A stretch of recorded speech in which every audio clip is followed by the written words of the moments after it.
Bom dia, boa tarde, boa noite, independente da hora que vocês estejam nos ouvindo, caro ouvinte, eu desejo tudo de bom a vocês. Quem está falando aqui é Erivaldo, Leila, Alan, Anderson. Bem pessoal, hoje, em um ambiente novo, estamos aqui sobre o projeto do NDFcast e vamos falar um pouquinho sobre a capoeira. Lembrando que estamos agora estreando do Container em Saúde, pela orientação do professor Luiz Miguel. E vamos falar um pouquinho agora sobre a origem da capoeira, que a gente sabe que ela surgiu realmente aqui em território brasileiro, que é um patrimônio cultural e material do solo brasileiro, ou seja, nosso. que inclusive é reconhecido como patrimônio cultural e imaterial pela Unesco em 2014. Bem, falando sobre o contexto histórico, a gente tem que ir lá para o Brasil colônia na época, falando sobre a relação da escravidão. No caso, o Brasil naquela época era dominado pelos portugueses e os portugueses trazendo para cá mão de obra de escravos. Já que os índios, eles como escravos iniciais, pelos portugueses, eles fugiam pelas matas, conheciam muito o território. Não seria algo muito legal para os portugueses dominar os índios. E também eles não tinham boa resistência física, eles morriam mais rápido. O que aconteceu? Os portugueses eles começaram a ir para o solo africano e lá eles começaram a pegar os escravos e trazerem para cá, para o Brasil. E com isso eles começaram a se espalhar pelo solo brasileiro os escravos. Só que os escravos eles trabalhavam de forma muito pesada e cruel, tinham vários castigos. E com isso, derivado da cultura dos escravos, como a gente pode observar aqui a relação da religião, a relação da comida, a relação das danças, eles trouxeram também a forma de luta. Só que tem um detalhe: a capoeira ela é originalizada aqui pelo Brasil pelo fato de que os negros eles não podiam lutar nas suas senzalas porque os donos de escravos eles matavam eles. Aí o que eles faziam? Eles pegavam aquele ritmo musical daquela dança e eles começaram a implantar a música para fazer como fosse um disfarce, ou seja, quando os seus escravos passarem por lá, eles vinham eles dançando, mas só que na verdade eles estavam treinando lutas. No caso, as lutas envolviam assaltos, giros e muita coisa relacionada com isso. Eles utilizaram a musicalidade para implantar e fazer esse disfarce. E os golpes que eles aplicavam eram golpes mortais. Falamos um pouco sobre isso no nosso primeiro NDFcast, que foi sobre a história da educação física. Quem puder conferir lá, também é um bom podcast nosso. Lembrando, pessoal, que os escravos foram utilizados aqui no Brasil principalmente nos engenhos, que eram as fazendas produtoras de açúcar. E muitos desses escravos vinham da Angola, que era uma região lá da África, que também era colônia de Portugal. E um dos significados da palavra capoeira é o que foi mata, que faz referência às áreas de mata rasteira do interior do Brasil. E também a relação da palavra capoeira, ela se origina dos capoeirões, que eram lugares onde os negros se escondiam nas matas e ficavam lá implantados. Aí a palavra veio capoeira, veio a relação disso, dos capoeirões, que eram o refúgio dos negros na época em que eram utilizados como escravos no Brasil. Lembrando que, pessoal, o pessoal que fazia essa busca contra os escravos eram os capitães do mato. E quando encontravam, os castigos eram muito cruéis. Tudo isso aconteceu no Brasil no século XVI. Partindo agora para o século XVII, a gente pode observar que houve algumas grandes mudanças na sociedade da escravidão. E foi aí que surgiu os quilombos, formados por alguns escravos fugitivos, e foi onde aperfeiçoaram a capoeira. Lembrando que a gente pode vir em nome aqui a relação do Zumbi dos Palmares. O Quilombo dos Palmares foi um dos maiores quilombos aqui na região brasileira, em que tinha o líder Zumbi dos Palmares. E até hoje, ele é um marco na nossa cultura. A capoeira passou por um período muito grande de tempo de proibição no Brasil. E, inclusive, ela era proibida de ser praticada, até várias penas eram atribuídas a quem praticasse. E mesmo depois do período de abolição dos escravos, ou seja, que os escravos ficaram livres, era proibida ainda a prática da capoeira e era vista como um ato subversivo e violento. E uma dessas penas era que até próximo de 1920, por ali ainda, a milícia fazia o seguinte: prendia se soubesse quem praticou, ele prendia os dois braços, um em cada rabo de um cavalo da pessoa que praticou e colocava de uma certa distância o cavalo puxando até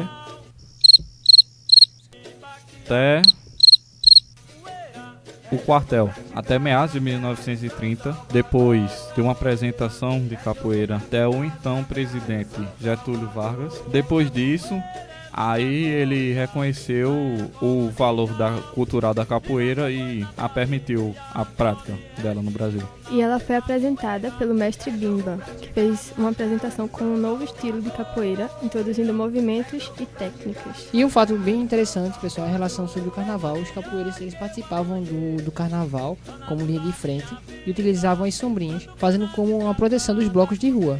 Ou seja, quando o bloco de rua se encontrava contra o bloco de rua, teria um combate. E nesse combate, quem se enfrentavam de frente eram os capoeiras, como linha de frente de proteção dos blocos de rua. Aí podemos observar que a capoeira também ela estava muito interligada com a nossa cultura, principalmente a pernambucana, região nordeste. Bom, pessoal, e agora a gente vai falar um pouco sobre os estilos da capoeira. A gente pensa que não tem diferenciação, mas tem, então vamos lá. São 3, e o primeiro estilo que surgiu foi o estilo que originou a capoeira, é o estilo Angola, capoeira da Angola, que tem por principais características o ritmo musical.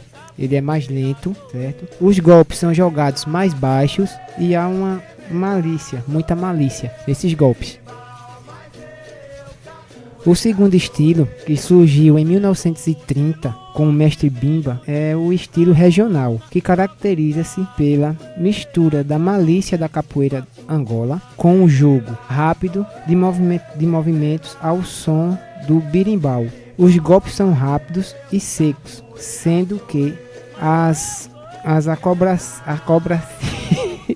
acobracias não são utilizadas. Inclusive, uma coisa que ele fez foi incorporar elementos do jiu-jitsu, da luta livre, do savate, que é uma luta de origem francesa, e até do batuque, que é uma técnica já extinta na capoeira regional. O terceiro tipo de capoeira é a contemporânea, que une um pouco dos 2 primeiros estilos. Este último estilo de capoeira é o mais praticado na atualidade. A base da capoeira é o gingado, que é o movimento de todo o corpo de forma ritmada e mantendo-se alerta para os movimentos de esquiva, ataque e contra-ataque. Bem, pessoal, e agora a gente vai falar um pouquinho sobre como acontece a roda de capoeira. Os capoeiristas eles começam se cumprimentando, se agachando no inicial do jogo, no caso, ao pé do berimbau. Não há pontuação nem tempo determinado para a luta acabar. Alguns duram até meia hora. Aí quando o jogador parece cansado, alguém da roda compra o jogo. No caso, ele sai e entra o outro. E para entrar ele precisa se cumprimentar.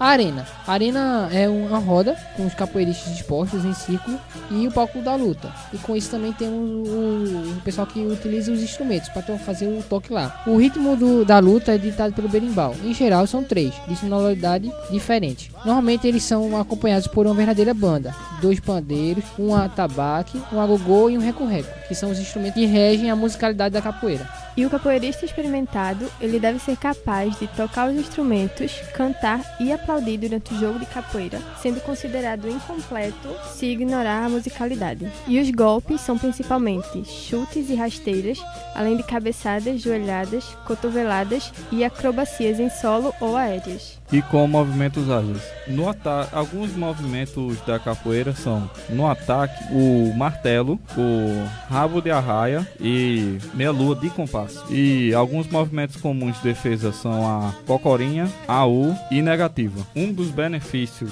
da prática de capoeira é que ela trabalha a coordenação motora, aprimora flexibilidade, equilíbrio e destreza. Além disso, alivia as tensões do dia a dia e proporciona criatividade e liberdade de movimento. E ela ajuda também no desenvolvimento muscular e na queima de gordura. Alguns fatos curiosos sobre a capoeira é que há 100 anos, além de comandar o ritmo, o berimbau servia para bater os capoeiristas que não se seguissem as regras de luta. Uma das primeiras mulheres capoeiristas, ainda nos anos 30, foi Maria Dozianos. Depois vieram outros com apelidos curiosos, como Nega Didi, Satanás e Calça Rala. A letra das canções já pode ser cantadas ou declamadas com improviso.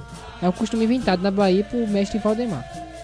E aí, pessoal, algumas recomendações sobre o filme Besouro também, que ele retrata muito a relação disso aí. É um filme brasileiro, trata muito a relação do mestre Besouro, que foi também um nome muito grande e forte na capoeira.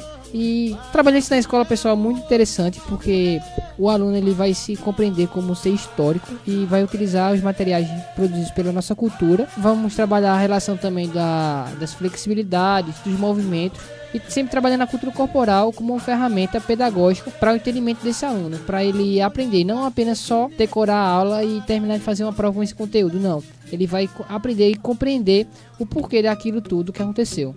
Quebrar alguns tabus em relação sobre a musicalidade e outras formas. Aí é um material muito importante e muito rico para o professor de educação física trabalhar isso em sala de aula.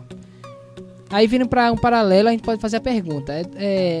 A capoeira, ela é um jogo, uma luta, uma dança? O que será a capoeira? Assim, eu acredito que ela seja tanto luta, já que ela inicialmente era uma luta e foi disfarçada por uma dança, e através dessa inclusão da música faz com que a capoeira também seja uma dança. E a relação de que ela pode ser chamada como jogo, porque os capoeiristas não falam vamos lutar capoeira. A nomenclatura correta é vamos jogar capoeira. Por isso vem essa nomenclatura. E como o nosso amigo Alan falou, ela tem essa classificação, sim, de iniciar uma luta, mas teve a musicalidade, o disfarce sobre isso como uma dança. Até porque capoeira, se não tiver a música, o ritmo musical, não é capoeira. Inclusive, por conta da sua difícil classificação, faz com que muitos dos professores de educação física na sua sala de aula, muitos professores de educação física, quando vão dividir os conteúdos de sala de aula, faz com que a capoeira não seja incluso nem em jogos, nem em dança, nem em lutas. Ela seja uma categoria à parte. E com isso, pessoal, a gente vai acabando aqui a nossa discussão sobre a capoeira. É um assunto muito rico, como a gente pode observar. E vale salientar que é uma cultura própria nossa e que temos que trabalhar isso em sala de aula, não privando nossos alunos de conhecimento. Quem está falando aqui é Erivaldo, Leila, Alan, Anderson. E lembrando que hoje é... Eita! Verdade, hoje é quinta-feira. Lembrando que amanhã é... Sexta! Sexta! Cenário novo!